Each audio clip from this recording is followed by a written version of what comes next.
नमस्कार, विचार मंथन में आपका स्वागत है। आज इंटरमीडिएट बोर्ड के अंग्रेजी का पर्चा आउट हो गया। आउट हुआ बलिया और आजमगढ़ के पास। सरकार तुरंत एक्शन में आ गई और एसटीएफ को जांच भेज दी गई। एसटीएफ सीधे बलिया भी रवाना हो गई वाराणसी से। शाम को मुख्यमंत्री योगी आदित्यनाथ ने एक बैठक भी बुलाई है और ये भी संकेत मिल गए हैं, जिन लोगों ने पेपर को आउट किया है उन पर एनएसए लगेगा। कार्रवाई सख्त होगी, क्योंकि इस पेपर के आउट होने से 24 जिलों में परीक्षाएं रद्द हुई हैं, जिनमें हमारे पड़ोसी जिला कानपुर देहात भी है, महोबा भी है, ललितपुर भी है, जालौन भी है, चित्रकूट भी है। और इन परीक्षा को 13 अप्रैल को कराने का फैसला भी हो गया है। माने सरकार ने तुरंत एक्शन लिया और एक्शन पर अपनी कार्यवाही को आगे बढ़ा दिया तेजी के साथ में। और सच बात तो यह कि छापेमारी भी की जा रही है। बलिया के डीआईएस को सस्पेंड कर दिया गया है। संबंधित परीक्षा केंद्र के प्रिंसिपल को भी सस्पेंड कर दिया गया है। डीएम और एसएसपी से भी रिपोर्ट मांगी गई। मतलब शासन से लेकर के प्रशासन तक बिल्कुल हरकत में है। अब सवाल ये उठता है कि आखिर पेपर कैसे आउट हो गया। और दूसरी बात ये है कि इस पेपर आउट होने का क्या इफेक्ट पड़ा, वो खास तौर से उन लाखों छात्र छात्राओं पर जिन्होंने मेहनत किया, परिश्रम किया, परीक्षा की तैयारी के लिए पहुंचे अपने केंद्रों में और आधा घंटे पहले बता दिया गया कि पेपर आउट हो गया। क्या ऐसे पेपर आउट होते रहेंगे? क्या छात्र छात्राओं के साथ ऐसे ही खिलवाड़ किया जाएगा, या फिर योगी सरकार इस बार ऐसा सबक देगी कि कोई भविष्य में इस दिशा में सोच भी न सके? माफिया पहले से है, ये सब लोग जानते हैं, लेकिन उन पर भी अंकुश लगा है। ये माफिया नकल कराते हैं, लेकिन इसमें तो पेपर आउट हो गया है। और इस पर चर्चा करने के लिए हमारे साथ 3 मेहमान जुड़ गए हैं। हम आपको परिचय करा दें। हमारे साथ हैं विनेश शिक्षा निकेतन के अंग्रेजी ही विभाग के अध्यापक रविशंकर जी। रविशंकर जी, मैं आपका बहुत बहुत स्वागत करता हूं। धन्यवाद। और हमारे साथ में है समाजवादी पार्टी से कुलदीप यादव। मैं आपका भी बहुत बहुत स्वागत करता हूं। और कुलदीप जी भी एक शिक्षक हैं, अच्छे अनुभवी शिक्षक हैं। और हमारे साथ में विवेक श्रीवास्तव बीजेपी से हैं, मैं उनका भी स्वागत करता हूं। सबसे पहले रविशंकर जी, जरा मुझे बताइए कि आप परीक्षा केंद्रों में जाते हैं, जब ये चर्चा हुई कि पेपर आउट हो गया तो हमारे जो छात्र छात्राएं थे उनकी क्या मनोदशा थी, और साथ में शिक्षक की क्या मनोदशा थी जब ये हुआ कि पेपर आउट हो गया है? जी धन्यवाद। मैं बताना चाहूँगा कि जैसे पेपर आउट या पेपर लीक होने का जो मामला है, तो इसमें जब परीक्षार्थियों को पेपर प्रारंभ होने के कुछ ही समय पहले पता चलता है कि पेपर आउट हो गया, तो निसंदेह ये निराशाजनक है छात्रों के लिए।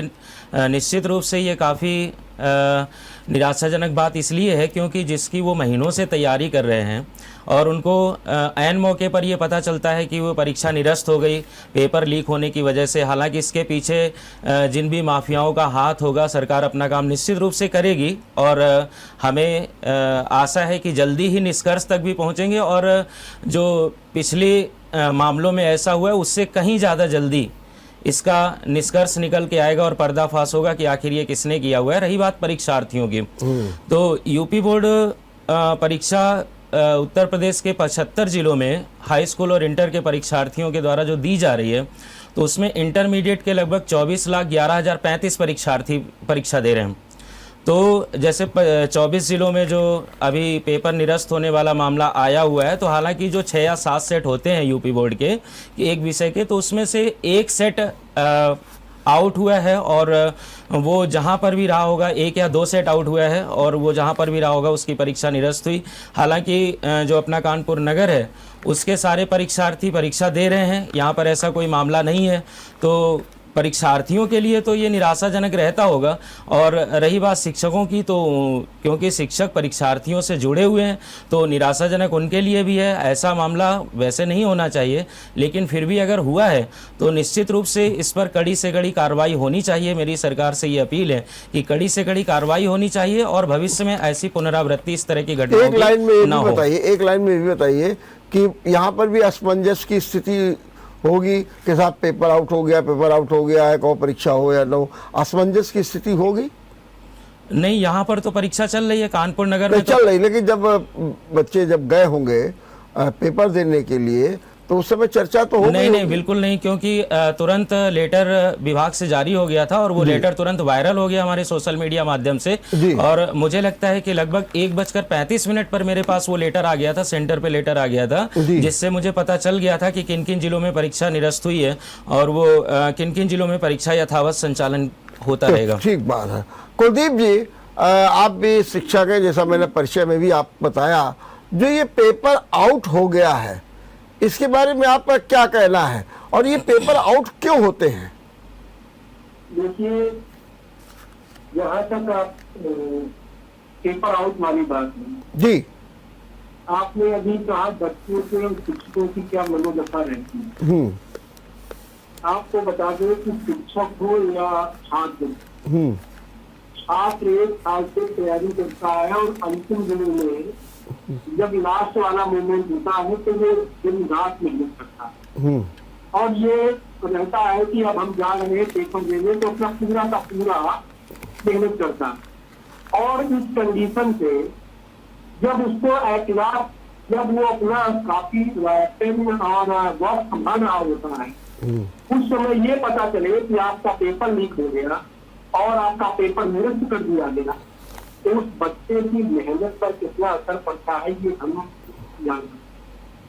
क्यों? क्योंकि जब वो अपना पूरा का पूरा समय, पूरा का पूरा 1 साल की पढ़ाई का मेहनत देते हुए, कहते हैं कि वनडे कार्यक्रम होता है, ये 1 साल की मेहनत प्रैक्टिस और एक वनडे की मैच करीब 3 घंटे का खेला जाता है और उसमें अपना बच्चा पूरा करने की कोशिश करता है। लेकिन पेपर आउट होने के बाद उसकी परीक्षा निरस्त हो, इस कंडीशन पर उस बच्चे की मनोदशा बहुत ही बेहून हो जाती है, बहुत ही देखने की लायक हो जाती है, कितना नर्वस हो जाता है। और इस पेपर लीक होने के बाद जितने भी पेपर हैं वो बड़ी ही असमंजस की स्थिति में देगा। जितने उसकी जो कंसंट्रेशन है बच्चे का, कैसे भंग हो गए। अब ये बात जैसे विवेक जी कह रहे थे कि हमारे कानपुर में हो रहा है या जो 24 जिले जो पेपर आउट हुए हैं, 2 सीरीज आउट हुए हैं, 316 ED और 316 EI, ये दोनों स्टेट लगभग प्रदेश के 24 जिलों में थे और उन 24 जिलों में ये परीक्षा निरस्त कर दी गई है। जहां तक मैं कहूँ कि क्यों, आपने जैसा पूछा कि क्यों आउट होते, आपको बता दें, मुझे कहने में ये कोई गुरेज नहीं कि जब परीक्षा का प्रश्न पत्र आता है तो ना तो उसकी व्यापक तरीके से सुरक्षा होती है और ना उसको सेंटर तक ले जाने में, जो कलेक्शन सेंटर जहाँ पर पेपर रखे जाते हैं मंगा के जिले में, और जिले के जो सेंटर होता है उस सेंटर से डिस्ट्रिक्ट सेंटर जो बनाया जाता है, वहां से लेकर सेंटर तक जाने में आप अगर देख लें तो पूरी तरह से लापरवाही का आलम होता है। इसमें मुझे कहने में कोई गुरेज नहीं है। अपनी स्वयं की गाड़ी से प्रशासन और उन पेपरों को केंद्र में पहुंचाने तक की जो जहमत नहीं उठाता है और सेंटर इंचार्ज को फोन किया जाता है कि आप अपने बंदोबस्त करके आइए, आप अपनी गाड़ी बंद कर लेकर आइए, बंद गाड़ी, और उस पर पेपर आप ले जाइए। तो जब हम किसी चीज की रख रखाव और उसको सेंटर पर पहुंचाने की ही व्यवस्था पुख्ता नहीं रखेंगे तो हम उसकी कैसे ये समझ लें कि ये पेपर आउट नहीं होगा। और जहां तक बात रही इस सरकार की, इस सरकार में हम आपके चैनल में ही कई बार आए जब कंपटीशन के पेपर लीक हुए थे, तो मैं यही कहता था कि ये पेपर लीक वाली सरकार है, ये लीक सरकार है। और उसी तरह मैं कहता था ये लीक सरकार है, ये वीक सरकार है। जो अपने पेपरों की सुरक्षा न करा पाए वो कौन सी सरकार है। और आज मैं बड़े उसके साथ कहना चाहता हूं कि जब इस पेपर के लीक होने के बाद शिक्षा मंत्री महोदय से वक्तव्य लिया जा रहा था, कितना लाचारपन का वक्तव्य था।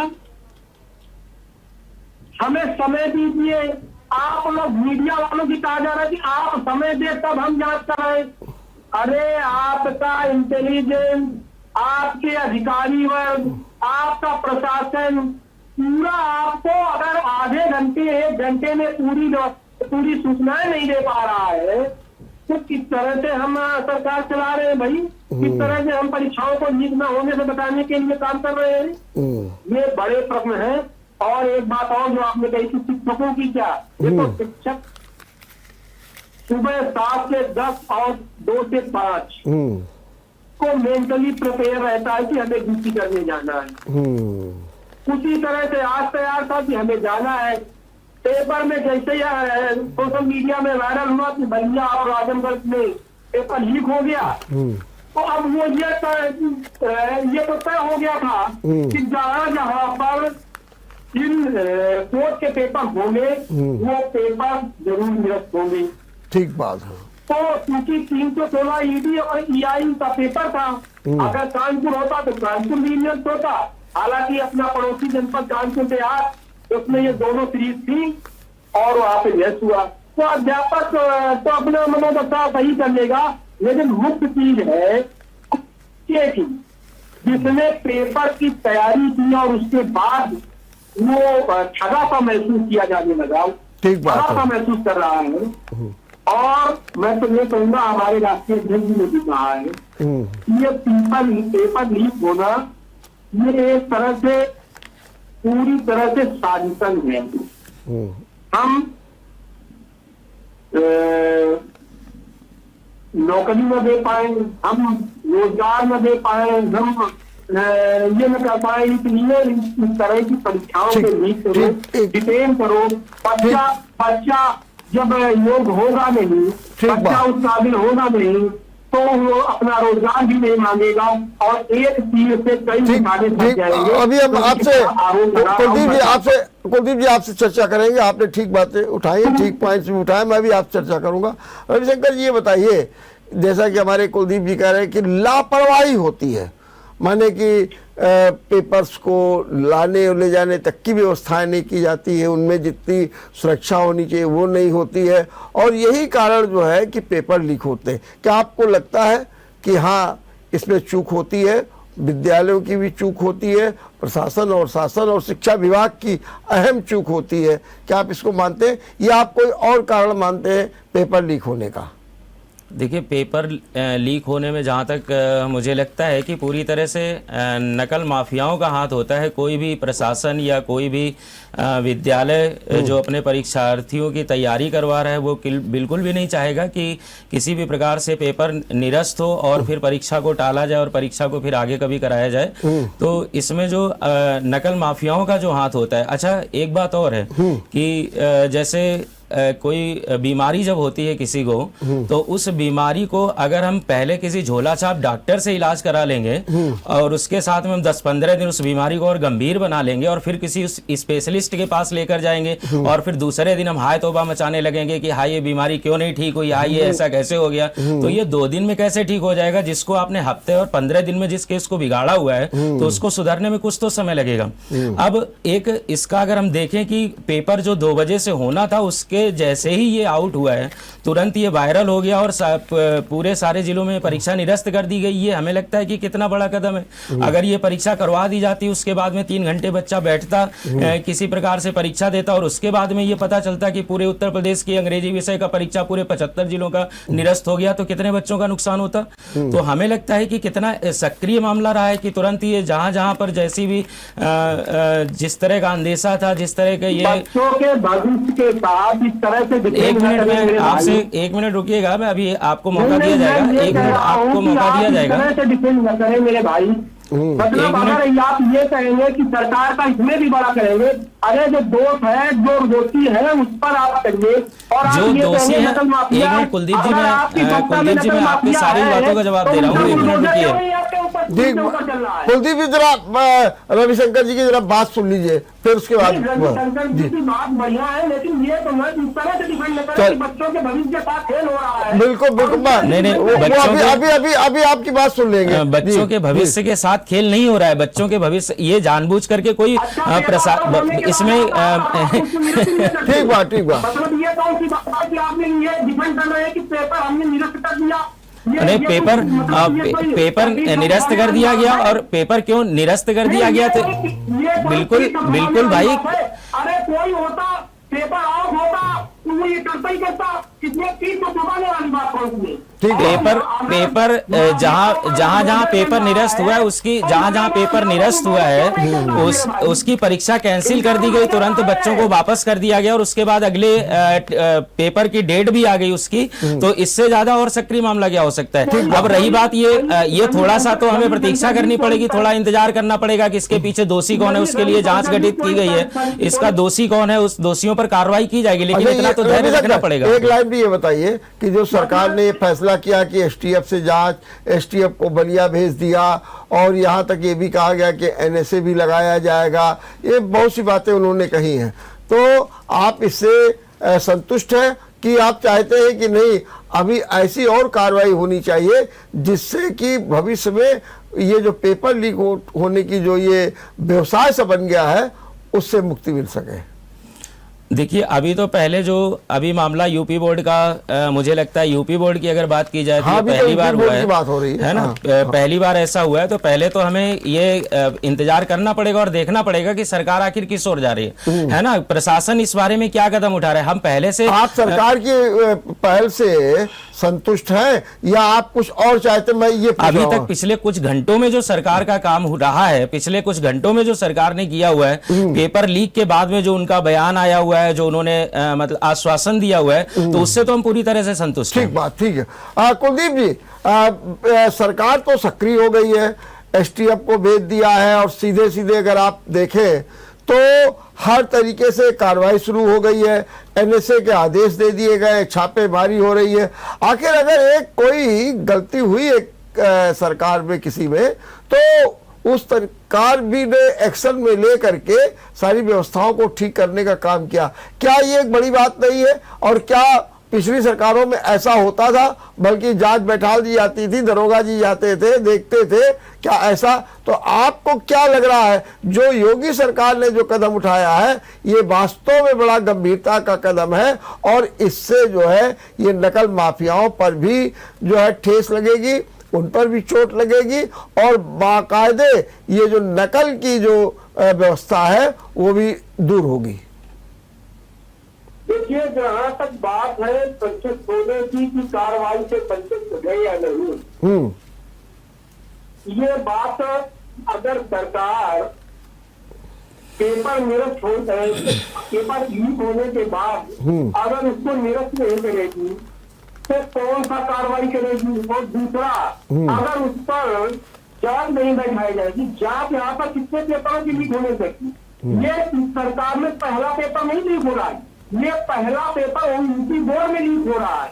इसके पहले कितने पेपर लीक हुए हैं इनके पिछले 5 सालों में? क्या ये सबक नहीं ले पाए थे? क्या इनके पास में बुलडोजर नहीं बना था जो नकल माफियाओं पर बुलडोजर चलता? चाहे ये कंपटीशन वाले हो या यूपी बोर्ड वाली हो, कोई भी परीक्षा अगर लीक होती है तो सरकार ने अभी तक जो पिछली परीक्षाएं लीक हुई थी, पेपर लीक हुए थे, उन पर कितना काम किया सरकार ने? और बात छोटी बड़ी की नहीं है, बात कंपटीशन और नीति की नहीं है, बात लापरवाही की है। ठीक बात। लापरवाही है शासन से लेकर प्रशासन की। क्यों? क्योंकि अगर आप इंफ्रास्ट्रक्चर विद्यालयों को सुरक्षा के लिए उपलब्ध नहीं करा पा रहे हैं, पेपर सेंटर तक पहुंचने में लापरवाही है, जिम्मेदारी किसकी है? ये आज पेपर लीक हो गया, अगर नहीं लीक होता तो ये लीक बोर्ड साफ बने रहते। ठीक बात। इस पर कोई ध्यान नहीं देती सरकार। ठीक बात। जब पेपर लीक हो गया तब तो उसमें प्रश्न उठाए जाएंगे ना। ठीक बात। कि आपने लापरवाही प्राथमिक स्तर से क्यों की? ठीक बात। आप मेरे साथ जुड़ गए हैं विवेक जी।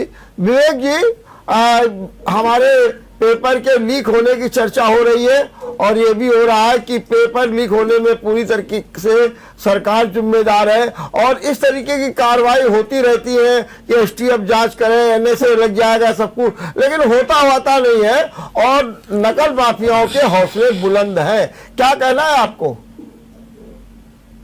देखिए, अभी हमारी सरकार का शपथ ग्रहण हुआ है जी, और अभी हमारे मंत्रीगणों ने कार्यभार ग्रहण भी नहीं किया है जी, और इस दौरान ये घटना घटी है, इसका मुख्यमंत्री जी ने संज्ञान लिया है। बिना समय गंवाए सरकार ने इस पर गंभीरता से कार्रवाई की है और जो लोग भी इसके लिए और जिम्मेदार हैं, किसी को भी सरकार बख्शेगी नहीं। जिस तरह की ये घटना घटी है, इसमें सरकार इसकी तक जाएगी। सारी जांच एजेंसियां सक्रिय हैं, किसी को भी इसमें बख्शा नहीं जाएगा। विवेक जी, ये बताइए कि योगी सरकार जब आई तो कहा कि हमारा बुलडोजर बिल्कुल तैयार है और बिल्कुल उसकी मरम्मत भी हमने करा ली है। क्या ये जो बुलडोजर का खौफ है वो इन नकल माफियाओं पे कोई काम नहीं कर रहा है जो पेपर भी आउट करा दे रहे हैं, जबकि इस बार जो है योगी सरकार कुछ अपने नए तेवर के साथ आई है? क्या कहेंगे इस बारे में? देखिए, योगी सरकार अपने बुलडोजर चलाने की नीति से ही जनता का आशीर्वाद पाकर के आई है। जी, हमने अपराधियों, माफियाओं और कानून तोड़ने वालों के संपत्तियों पर, उनके ऊपर बेखौफ बुलडोजर चलाए हैं जी, और जनता ने हमें आशीर्वाद दिया और इस बार बुलडोजर चलेगा। कौन से माफिया है? केवल एक धर्म के है, एक जाति के है? आज ये घटना घटी है, या जिनके लिए तैयार करा वो माफिया है कि नहीं है? बुलडोजर उनकी तरफ गया कि नहीं गया? कुलदीप जी, माफिया से बुलडोजर कब चलेगा? अरे कुलदीप जी जरा विवेक जी को बात कर लीजिए। जी जी, आज ये घटना घटी है, सरकार ने पूरी तरह से बार बार इसका करा लीजिएगा, कोई समस्या नहीं। बहुत ज्यादा इसमें कोई गंभीर पकड़ नहीं आया। अब विवेक जी, अभी जब पेपर आउट हुआ, एक मिनट, तो अखिलेश का एक बयान आया है और उन्होंने कहा कि योगी सरकार में पेपर लीक होने का व्यवसाय शुरू हो गया है। क्या कहेंगे इस बारे में आप?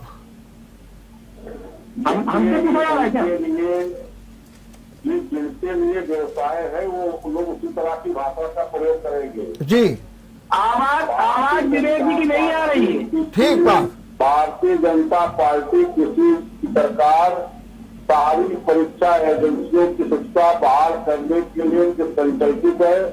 हमने अपने पिछले कार्यकाल में परीक्षा एजेंसियों की शिक्षा बहाल करने का काम किया भी और इस बार भी करेंगे। जो लोग पिछले सालों में 5 सालों में कितने बार पेपर लीक हुआ है, उससे आपने कौन सा सबक ली है?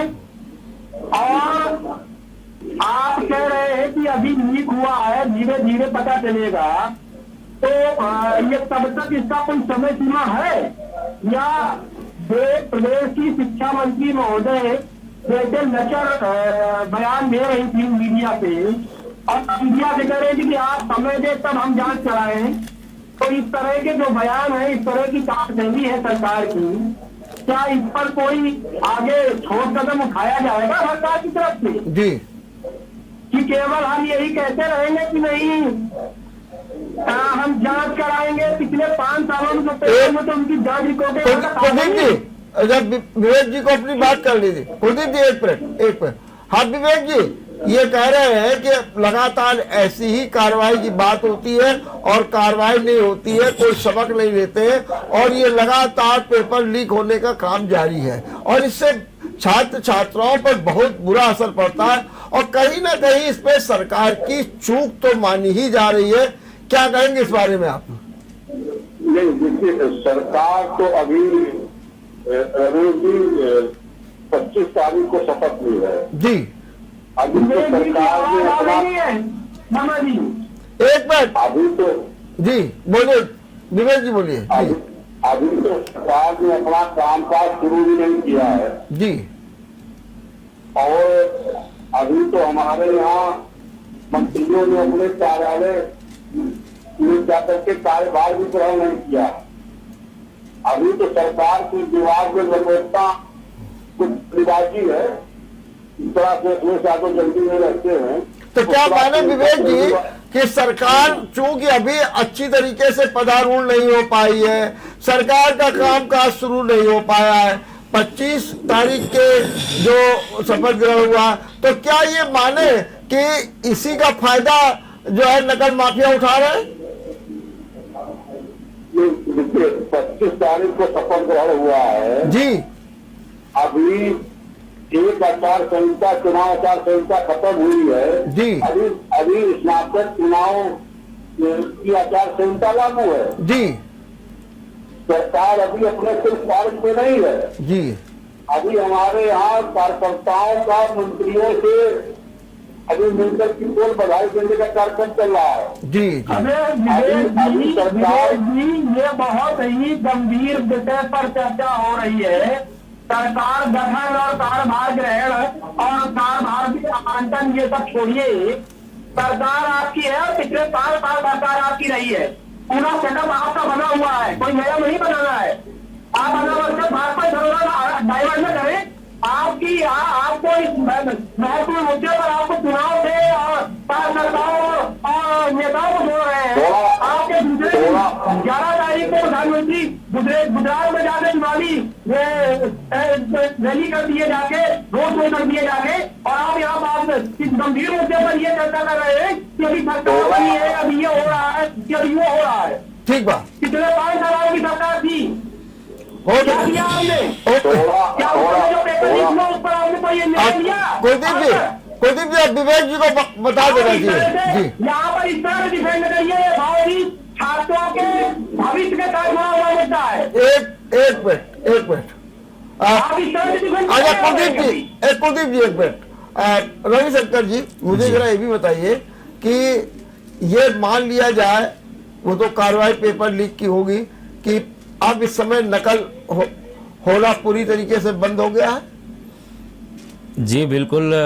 नकल माफिया, क्योंकि वो जिस तरह से पहले कॉलेजेस में सक्रिय रहते थे, जिस तरह से कॉलेज में नकल कराने का जो प्रथा चल रही थी, उसको जब पूरी तरह से बंद कर दिया गया तो पेपर लीक का मामला तो तभी आया है। वैसे पेपर लीक कराने की आवश्यकता ही नहीं पड़ती थी, क्योंकि कॉलेज में ही इस तरह की व्यवस्थाएं कर लेते थे। और रही बात ये नकल का, जो पेपर लीक का जो व्यवसाय बता दिया गया है, ये व्यवसाय जब रहा होगा तब तो खूब फलता फूलता रहा, अब नहीं जब फल फूल रहा है। तो जो कॉलेज में जिस प्रकार से नकल कराते थे, इधर उधर से जिस प्रकार से पास कराते थे, वो सारे चूंकि खेल बंद हो गए हैं, तो अब पेपर लीक कराने का दूसरा तरीका अपनाया है। जब ये भी तरीका फेल कर दिया जाएगा पूरी तरह से वर्तमान सरकार के द्वारा, तो कुछ ना कुछ अपना दूसरा देखेंगे जब कार्रवाई ठीक प्रकार से हो जाएगी। कुलदीप जी आपको मौका दिया जाएगा, थोड़ा सा धैर्य रखें। कुलदीप जी आपको मौका दिया जाएगा, थोड़ा धैर्य रखें। आप जब बात कर रहे थे तो बीच में कोई नहीं बोल रहा था, बीच में आपकी बात में कोई नहीं बोल रहा था, तो इसलिए आशा करते हैं कि आप भी ऐसा नहीं करेंगे। आप बोलिए। जी। तो जिस प्रकार की नकल की व्यवस्थाएं थी, जिस प्रकार की नए नए तरीके अपनाए जा रहे थे, उन सारे तरीकों को, उन सारी व्यवस्थाओं को जब रोक दिया गया तो ये नया तरीका आया है। और जब जब ये नया तरीका आया हुआ है यूपी बोर्ड का, जो ये पहला मामला आया हुआ है, इस पर भी जल्दी ही कार्रवाई की जाएगी। और मुझे नहीं लगता कि कार्रवाई इतनी सख्त जरूर होगी, मुझे नहीं लगता कि दोबारा भविष्य में इस तरह का कोई हिम्मत कर पाएगा। लेकिन रविशंकर जी, सरकार की चूक तो कहीं ना कहीं है ही है। नहीं तो सरकार के सारे, अगर देखेंगे प्रशासन में, तो सारे सरकार के ही लोग थोड़ी ना बैठे हुए हैं। कॉलेजेस में भी अन्य पार्टियों के क्या है, मतलब जो कुलदीप जी बात कर रहे हैं, सरकार पर पूरी तरह से उंगली उठा रहे हैं। क्या समाजवादी पार्टी के किसी नेता के कॉलेज नहीं है क्या? क्या किसी दूसरे बहुजन समाज पार्टी के नेता के कॉलेज नहीं है क्या? बहुजन समाज पार्टी के या समाजवादी पार्टी के या अन्य राजनीतिक दलों के लोग शिक्षा व्यवस्था में इन्वॉल्व नहीं है? केवल भारतीय जनता पार्टी के लोग हर ऑफिस में, हर जगह, हर कॉलेज में या हर टीचर थोड़ी ना है। इस पर पूरी तरह से मतलब आप कहना क्या चाहते हैं?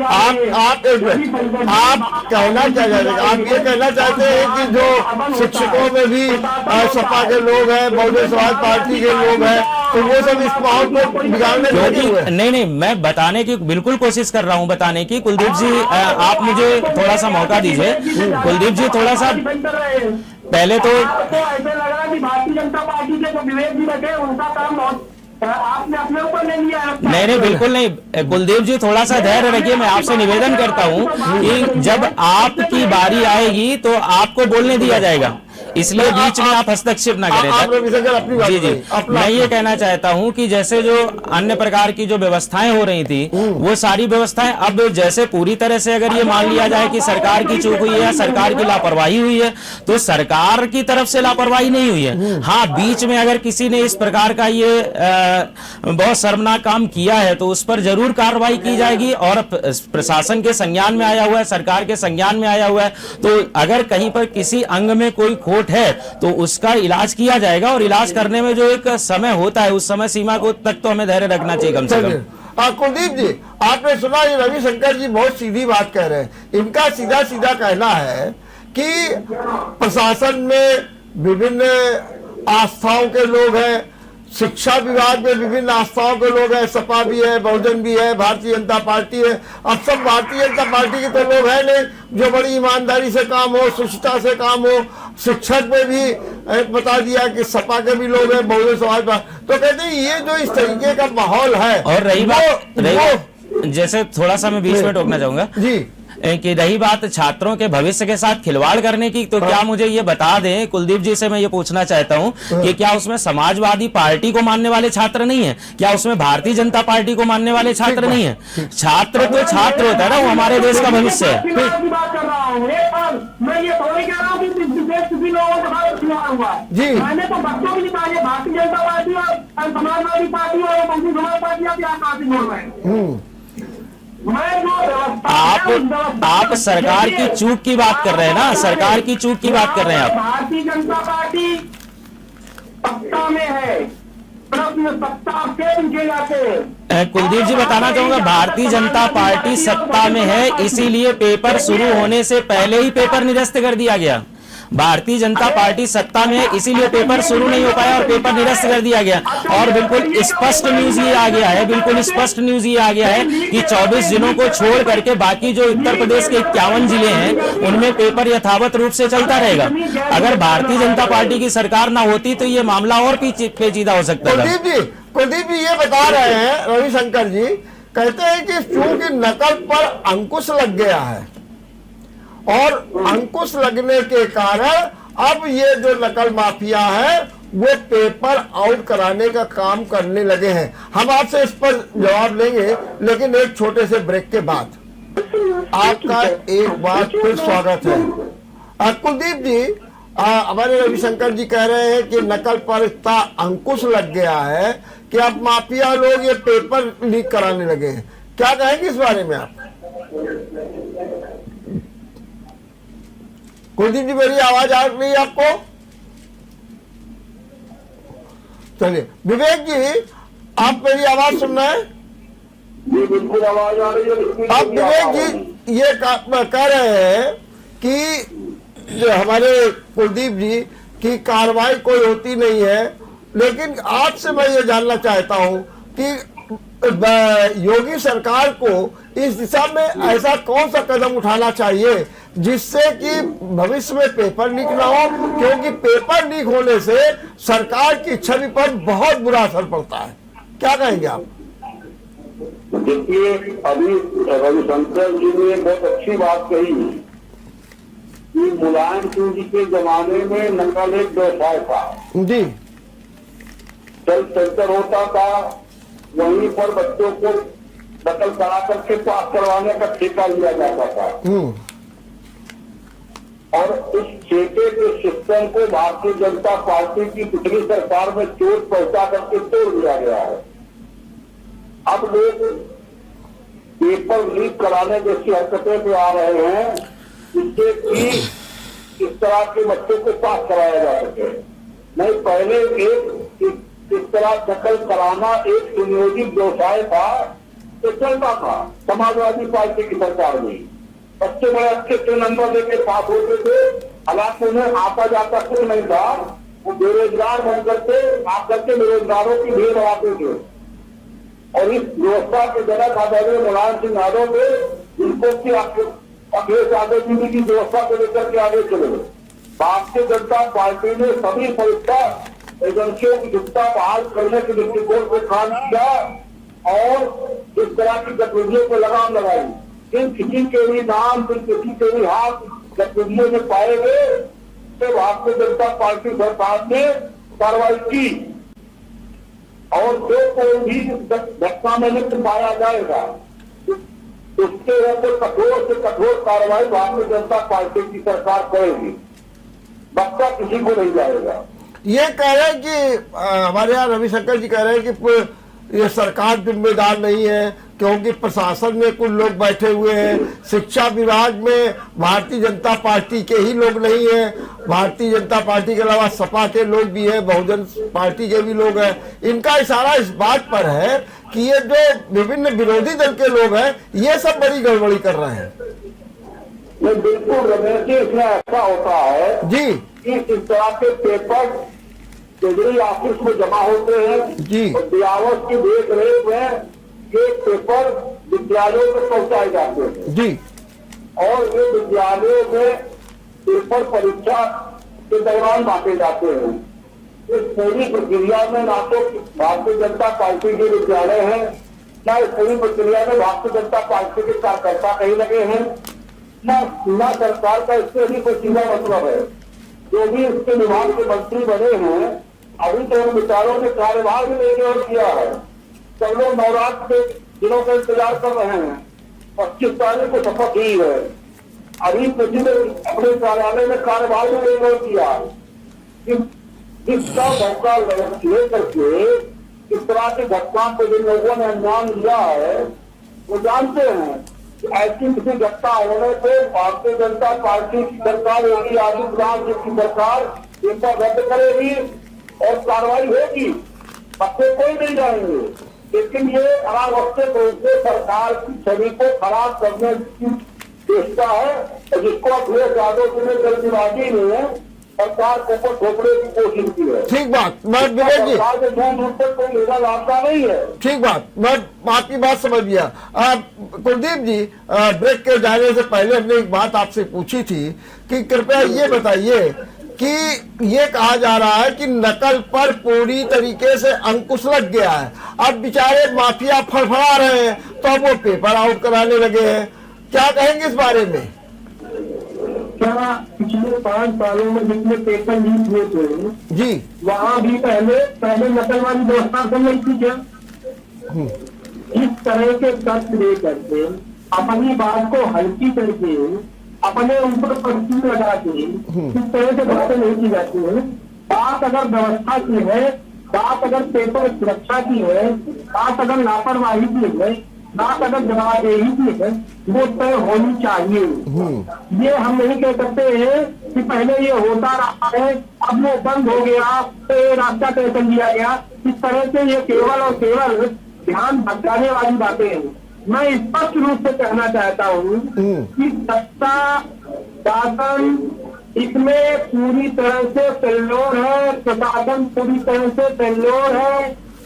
क्योंकि शुरू से, मैं आज केवल नहीं कह रहा हूँ, शुरू से पेपर छपने से लेकर के सेंटर तक पहुंचने और बच्चे के हाथ तक जाने तक अगर हम उसकी सुरक्षा और लापरवाही पर ध्यान नहीं देंगे तो इस तरह की घटनाएं होंगी। और जो माफियाओं पर बुलडोजर चलाने वालों की बात करते थे, अगर यहाँ पर जो हमारे रविशंकर भाई कह रहे थे नकल माफिया अभी हो गए, तो उन माफियाओं पर बुलडोजर क्यों नहीं चलेगा? चलेगा। अरे सरकार कह रहा है कि जरा बधाई ले रही है, जरा बधाई हो जाए, खत्म हो जाए, उसके बाद देखिएगा। ये कह रहे हैं जी कि अभी सत्ता बनी है, सत्ता में बंटवारे हो रहे हैं। बदायूं के डीआईओएस को निरस्त कर दिया गया, बुलडोजर तो चल ही रहा है। केवल और केवल ये कह करके आप नहीं बच सकते। जी जी, तुरंत कार्रवाई शुरू हो गई। कुलदीप जी, कहा ये जा रहा है, कुलदीप जी ये कहा जा रहा है कि मुलायम और अखिलेश की सरकारों में जिस तरीके से नकल माफियाओं को छूट दी गई, व्यवसाय बन गया, उसका ये परिणाम है। और चाहे जितने तरीके से हम उसको रोक रहे हैं, लेकिन कहीं ना कहीं लीकेज हो जाता है। तो ये सब आपकी देन है, आपकी देन है, और इसको सुधारने में समय लगेगा, ये कहा जा रहा है। अगर महोदय इनसे ये पूछ ले कि ये 5 साल में कितने और इसके 5 साल में कितने पेपर लीक हुए थे, जरा बता दें आंकड़ा। अरे बात कहने के पहले आंकड़ों पर आइए, कितने बार पेपर लीक हुआ था 2012 से 17 में, और जितने भी समाजवादी पार्टी की सरकार हुई कितने बार पेपर लीक हुआ? पेपर लीक होने की जरूरत पड़ती ही नहीं थी ना, वहाँ पेपर लीक होने की आवश्यकता ही नहीं पड़ती थी। पेपर लीक होने की आवश्यकता ही नहीं पड़ती थी, वहाँ पर डायरेक्ट ओएमआर सीट चेंज हो जाती थी, डायरेक्ट उत्तर पुस्तिकाएं चेंज हो जाती थी, किताबें रख करके नकल करवा दी जाती थी, किताबें रख करके नकल करवा दी जाती थी, ओएमआर चेंज हो जाती थी। अब ये सब कुछ नहीं हो रहा, इसलिए पेपर लीक हो रहा है। अरे ये कह के आप बात को डाइवर्ट मत करिए, ठीक है ना? ये माफिया, ये सामंता फिल्लोर है, ये महसूस कराइए, महसूस करिए। ये बच्चों के भविष्य के साथ खिलवाड़ है, वो रोजगार में लगे, उनको यही रोज दिए। कुलदीप जी एक मिनट, जो एक मिनट, जब विवेक जी कुछ कह रहे हैं, विवेक जी क्या कह रहे हैं, बोलिए जल्दी से। विवेक जी आप बोलिए, क्या कह रहे हैं? रमेश जी, अगर शंकर जी ने बहुत अच्छी बात कही है जी, पूर्ववर्ती सरकारों में ये सब काम एक सुनियोजित तरीके से होता था जी, पेपर लीक होने की आवश्यकता ही नहीं होती थी, सीधे अंदर खाने ओएमआर सीट बदल जाती थी, कापियां बैठा के लिखवाई जाती थी, और इसका परिणाम आपने देखा लोक सेवा आयोग की परीक्षा में पूरी एक वर्ग विशेष के लोगों की सूची वहां से निकली थी, और वर्ग विशेष के लोगों की नियुक्तियां होती थी परीक्षा एजेंसियों के यूपीएससी के रिजल्ट उठा लीजिए। और ये सरकार की बड़ी कामयाबी है कि पेपर लीक कराने वाला भी काम सफल नहीं हो पाया। जो एक जांच की बात करते हैं सुन भी नहीं दी एक जांच पर कितने होते हैं? अभी 40 में और 38 39 से जांच के हैं, यूपीएससी का रिजल्ट भेज दे तो आपको। जी रमेश जी, इनसे कहिए सुनने की आदत डाले, जनता ने निपट में भेजा, हमारी सुने तो हम मौका देंगे तो बोलेंगे नहीं। सरकार पर लांछन अगर लगा रहे हैं, सरकार पर लांछन लगाने की बात नहीं, ये तो सरकार की बड़ी कामयाबी है ना कि पेपर लीक होने वाला भी काम ये सफल नहीं कर पाए, इसलिए झुंझलाहट होना स्वाभाविक है। सरकार इतनी सख्त कार्रवाई कर रही है, सीएम लगाती गई है, कार्रवाई कितना नहीं आ रहा है। हम परीक्षा प्रणाली की शिक्षा बहाल करने के लिए संकल्पित है, किसी को भी इस तरह की गतिविधि करने की इजाजत उत्तर प्रदेश में नहीं होगी।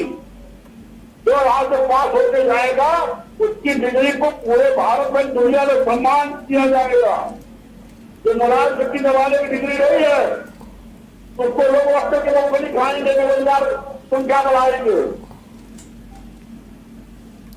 चलिए कुलदीप जी ये बताइए कि क्या होना चाहिए जिससे कि ये परीक्षा जो है पूरी तरीके से सुचितापूर्ण हो, क्या करना चाहिए? कुलदीप जी मैं आपसे पूछूंगा, आप शिक्षक है इसलिए। देखिए, हम जब तक पेपर की सुरक्षा जी और उस पर होने वाली लापरवाहियों पर जी इस तरह के तक देते रहेंगे जैसे हमारे महानुभाव दे रहे हैं, तो पेपर इसी तरह का लीक होता रहेगा। हम पेपर की सुरक्षा को बिल्कुल प्रशासन शासन अपनी देख रेख में कराए। माफिया को मौका दे दे हम, ये हमारी चूक है। ठीक बात। ये माफिया देखो, हर जगह माफिया लगे। अगर आप बुलडोजर से माफिया का मकान गिरा रहे हैं तो क्या यहाँ माफिया पर आपकी नजर नहीं है? आपकी इंटेलिजेंस कहाँ है? पेपर की सुरक्षा पर आप देखिए। ठीक बात, आपकी बात को मान लिया। जब तक पेपर की सुरक्षा पर बिल्कुल मान लिया, आपने पेपर की सुरक्षा पर बातचीत की है। एक मिनट मैं आपकी बात पूरी तरीके से मान गया कि पेपर की सुरक्षा होनी चाहिए। रविशंकर जी, मैं आपसे जानना चाहता हूं कि ऐसी पुनरावृत्ति ना हो, क्या करना चाहिए? करना चाहिए नहीं, इसके लिए सरकार ने कदम उठा दिया तुरंत। देखिए, आप देखिए कि तुरंत हमें लगता है कि कितनी जल्दी ये फैसला आ गया कि बदायूं के जो DIOS थे उनको तुरंत सस्पेंड कर दिया गया, और भी जो इसके मतलब इसके लिए टीम गठित कर दी गई, और तुरंत जिस सेंटर पर ये काम हुआ था वहां पर तुरंत टीम भेज दी गई। और इससे ज्यादा सक्रियता क्या चाहिए आपको? विवेक जी, अब ये बताइए कि अगर भविष्य में एक पेपर लीक के कारण योगी सरकार पर एक धब्बा लगता है, इस धब्बे को कैसे दूर किया जाएगा? ये धब्बा नहीं है, मैं इसको स्पष्ट कर दूं जी। ये परीक्षा एजेंसियों की शुद्धता बहाल करने के साइड इफेक्ट है जी। पहले इन परीक्षा एजेंसियों में नकल व्यवसायिक रूप से होती थी जी। पास कराने के ठेके होते थे। जैसे अभी रविशंकर जी कह रहे थे, अंदर OMR फिर बदल जाती थी जी। कापी में लिखा है, नंबर मिल जाता था, और वो लोग आकर के बेरोजगारों की संख्या बढ़ाते थे और नौकरी वाले लीकेज का सही होगा। नौकरियां क्या होता रहा है, क्या नहीं होता रहा है, उस पर क्या चर्चा नहीं करनी। आप जवाब हमें आप ये बताइए, पिछले 5 साल से लेकर आजा कुलदीप जी, आपको मौका मिला तो आजा कुलदीप जी, आप हमको जरा एक लाइन क्या करना चाहिए? कुलदीप जी एक मिनट, और विवेक जी बताइए क्या करना चाहिए? क्या करना चाहिए? रमेश जी, इसमें सरकार ने गंभीरता से कार्रवाई करते हुए STF को जांच में लगाया है जी। जो लोग भी इसके ऊपर दोषी पाए जाएंगे उनके ऊपर रास्ता भी लगेगी, बुलडोजर भी चलेगा, जेल भी जाएंगे, और ऐसी विशाल कार्रवाई होगी आगे आने वाले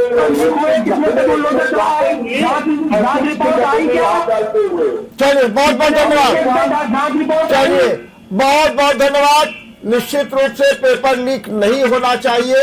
ये निश्चित रूप से छात्र छात्राओं के साथ खुला खिलवाड़ है।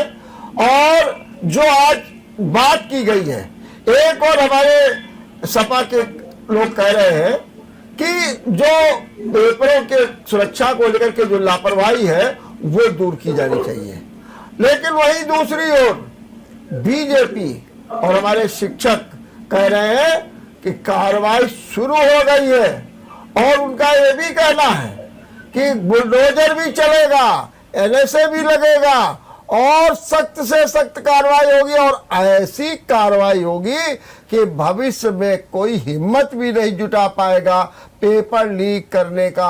देखते रहिए विचार मंथन। नमस्कार। अगर आपको हमारा वीडियो पसंद आया हो तो हमें लाइक करें, सब्सक्राइब करें और ज्यादा से ज्यादा शेयर करें, और हाँ, बेल आइकॉन दबाना ना भूलें ताकि हर खबर का अपडेट आप तक पहुंचे तुरंत। आप हमें इंस्टा, ट्विटर और फेसबुक पर भी फॉलो कर सकते हैं। हमारी ID है @JMT News Flash।